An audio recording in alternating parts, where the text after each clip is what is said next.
गुज़श्ता रोज़ साबिक DG FIA Bashir Memon साहब का एक इंटरव्यू मंज़र आम पर आया जिसमें उन्होंने बहुत सारे हैरान कुन इंकशाफात किए। जो सबसे अहम बात उन्होंने अपने इंटरव्यू में बताई वो ये थी कि काजी फ़ाइज़ ईसा साहब के ख़िलाफ़ रेफरेंस बनाने के लिए मुकदमात कायम करने के लिए किस तरीके से वज़ीर आज़म इमरान ख़ान ने और हुकूमती वज़रा ने उनके ऊपर दबाव डाला। अब बशीर मेमन साहब ये क्लेम करते हैं कि वज़ीर आज़म ने, शहज़ाद अकबर ने, फ़रोग़ नसीम साहब ने, इन तमाम लोगों ने उनसे मुलाकात करके बाकायदा तौर पे प्राइम मिनिस्टर हाउस में उनको बुलाकर मजबूर किया कि वो काजी फ़ाइज़ ईसा के ख़िलाफ़ कार्रवाई करें, तहकीकात का आगाज़ करें और एक बड़ा सॉलिड किस्म का मुकदमा बनाएं। अब बशीर मेमन साहब ने इस इंटरव्यू के दौरान PMLN की लीडरशिप जिसमें नवाज़ शरीफ, मरीम नवाज़, पीपल्स पार्टी की क़यादत और बहुत सारे ऐसे सियासी रहनुमाओं के नाम लिए जिनके बारे में कहा गया कि इनके ख़िलाफ़ भी मुकदमात कायम किए जाएं। अब बहुत सारी बातें बशीर मेमन साहब की तस्लीम की जा सकती हैं, मगर इस इंटरव्यू में जो सबसे बुनियादी ख़बर है, जो न्यूज़ी एलिमेंट है, अब जिसकी बुनियाद के ऊपर मरीम नवाज़ सुप्रीम कोर्ट से रिक्वेस्ट कर रही हैं, PMLN की क़यादत सुप्रीम कोर्ट से कह रही है कि वो इस मामले का नोटिस ले। हर जाने के नोटिस शहज़ाद अकबर साहब भिजवा रहे हैं जो कि डिनाई कर रहे हैं। फ़रोग़ नसीम साहब इस किस्म की मुलाकातों को डिनाई कर रहे हैं कि उन्होंने इस किस्म की कोई मुलाकात नहीं की। अब मुलाकात से बढ़कर इस इंटरव्यू की टाइमिंग बहुत इम्पॉर्टेंट है। ये इंटरव्यू एक ऐसे वक्त में आ रहा है जब एक दिन पहले सुप्रीम कोर्ट ऑफ पाकिस्तान काजी फ़ाइज़ ईसा को रिलीफ़ दे रही है और उनकी नज़रसानी की दरख्वास्तों को कबूल कर रही है, मंजूर कर रही है, यानी कि उनको क्लीन चिट दी जा रही है। 2 साल तक तकरीबन काजी फ़ाइज़ ईसा साहब के ख़िलाफ़ मुकदमा चलता रहा। काजी साहब हर फोरम के ऊपर ये इम्प्रेशन क्रिएट करते रहे कि उन्हें हुकूमत में बैठे हुए लोग टारगेट कर रहे हैं, जिसमें सर फ़हरिस्त शहज़ाद अकबर साहब का नाम बहुत लाउड एंड क्लियर अल्फाज के साथ सामने आता रहा। मगर अहम बात यह है कि इस पूरे 2 साल में 1.5 से 2 साल के अरसे के अंदर बशीर मेमन साहब क्यों चुप रहे, क्यों खामोश रहे, क्यों उन्होंने काजी फ़ाइज़ ईसा साहब के हक़ में इस बात को पब्लिकली नहीं बताया कि किस तरीके से वज़ीर आज़म और शहज़ाद अकबर और फ़रोग़ नसीम जैसे लोग उनके ख़िलाफ़ मुकदमात कायम करने के लिए बशीर मेमन साहब को मजबूर करते रहे। अब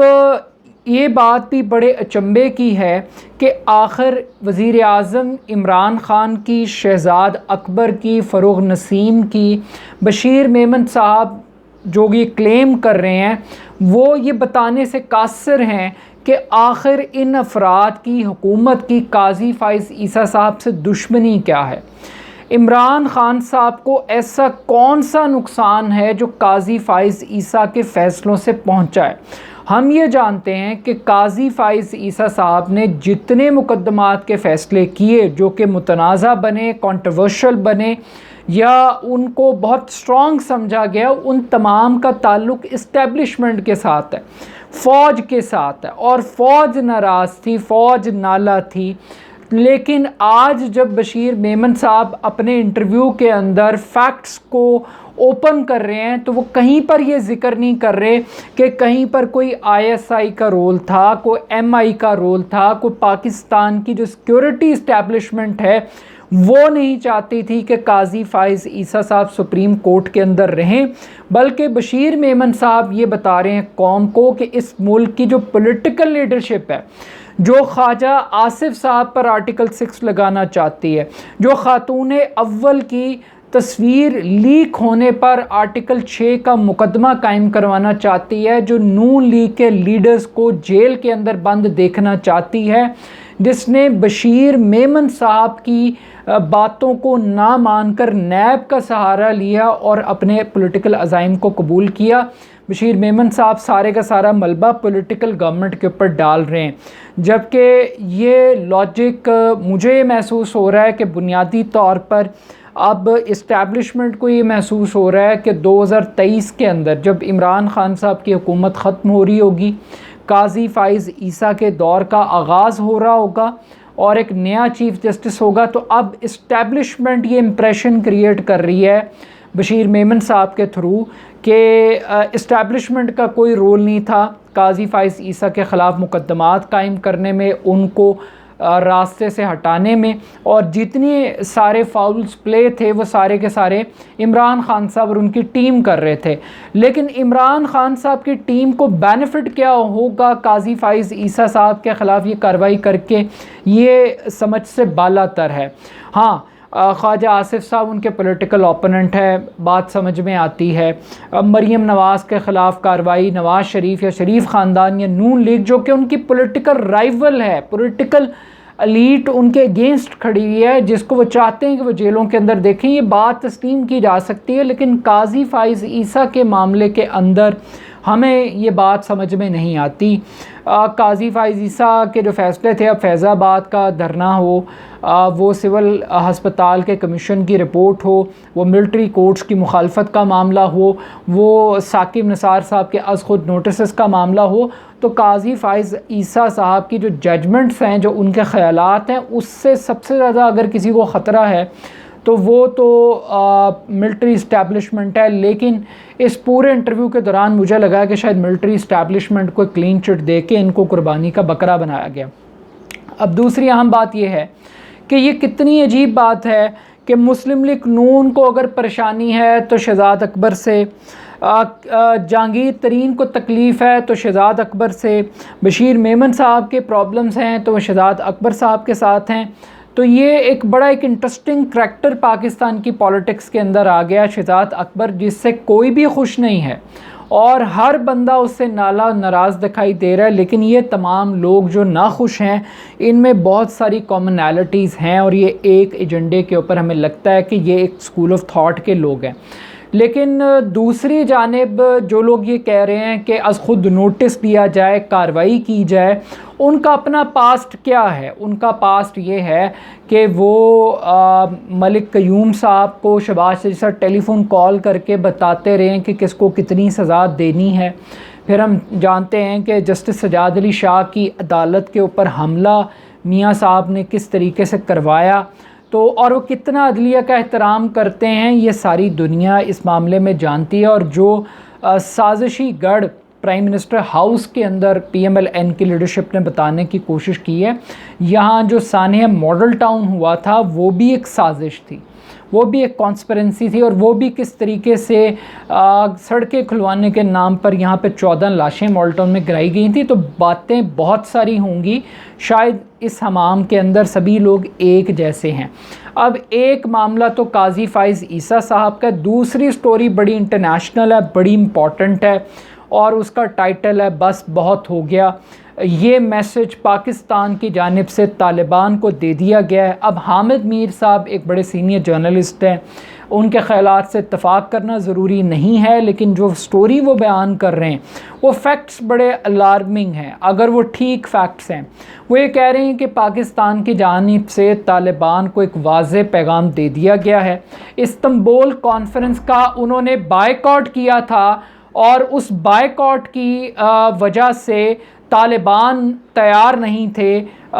डायलॉग का हिस्सा बनने के लिए, और तालिबान इस बात के ऊपर प्रोटेस्ट कर रहे थे कि अमेरिका को 1 मई तक इनखला को मुमकिन बनाना होगा। और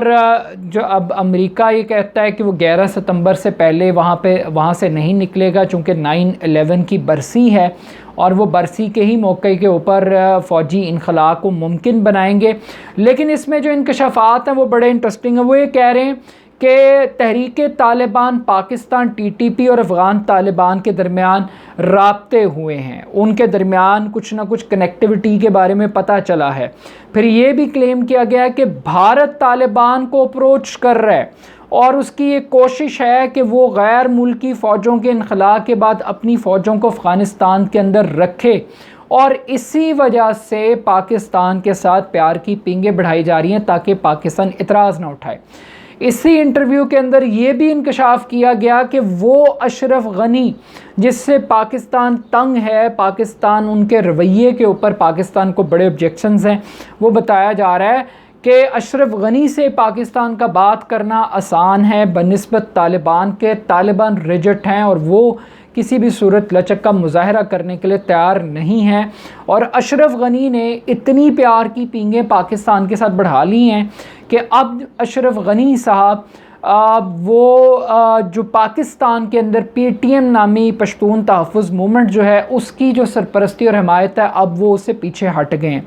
अब पाकिस्तान ये कहना चाह रहा है कि किसी तरीके से जो इंटरिम गवर्नमेंट बने, तालिबान उसका पार्ट बने और जो गैर मुल्की फ़ौजों के इनखला का मामला है उसके अंदर एक स्पेस क्रिएट की जाए। बट क्या तालिबान और तहरीक तालिबान पाकिस्तान एक ही हैं? ये बहुत बड़ा मफरूज़ा है और ये बहुत ऐसी चीज़ है, यानी गुड तालिबान और बैड तालिबान में डिफरेंस क्या था। हम तो ये कहते रहे कि जो तहरीक तालिबान पाकिस्तान है उसको भारत स्पॉन्सर करता है, उसको अशरफ गनी स्पॉन्सर करता है, वो CIA के लिए काम करती है और पूरी दुनिया ये जानती है कि जो अफ़गान तालिबान है वो पाकिस्तान के ब्लू आइड हैं। अगर उनको कोई टेबल पे बिठा सकता है तो वो पाकिस्तान बिठा सकता है। लेकिन अब यहाँ पर ये इम्प्रेशन क्रिएट करना और मिक्सअप करना कि TTP और तालिबान एक ही हैं, तो ये पाकिस्तान के लिए एक बड़ी अलार्मिंग सिचुएशन है कि TTP तो एक टेररिस्ट ऑर्गेनाइजेशन है, तालिबान को पाकिस्तान एक टेररिस्ट ऑर्गेनाइजेशन के तौर पे एक्सेप्ट नहीं करता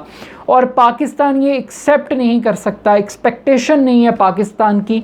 कि तालिबान और भारत इकट्ठे हो जाए। अगर तालिबान और भारत इकट्ठे हो जाएं तो फिर तो पाकिस्तान सैंडविच बन गया। एक तरफ भारत मशरिक़ में बैठा हुआ, दूसरी तरफ मगरिब के अंदर अगर भारत आते हैं तो पाकिस्तान के लिए इसकी कीमत बहुत ज़्यादा होगी। तो आई थिंक ये जो फैक्ट्स हैं ये बहुत सारी मज़ीद इंटरप्रिटेशंस इसके लिए दरकार हैं और इसको रिविज़िट करना बहुत ज़रूरी है। लेकिन ये ख़बरें बहुत इंपॉर्टेंट हैं कि बशीर मेमन साहब की गुफ्तगू की टाइमिंग और प्लस ये है कि इमरान ख़ान साहब को उनसे क्या दुश्मनी है और तीसरा ये है कि क्या तालिबान भारत के हाथों में खेलने के लिए तैयार हैं पाकिस्तान के ख़िलाफ़। इन तमाम तर बातों के ऊपर आप क्या सोचते हैं, आपका पॉइंट ऑफ व्यू क्या है, आप हमें ज़रूर कमेंट कीजिएगा और मेरे चैनल जगादो को JAGAADOH को ज़रूर सब्सक्राइब कीजिएगा। अपनी राय से मुझे ज़रूर आगाह कीजिएगा। बहुत शुक्रिया।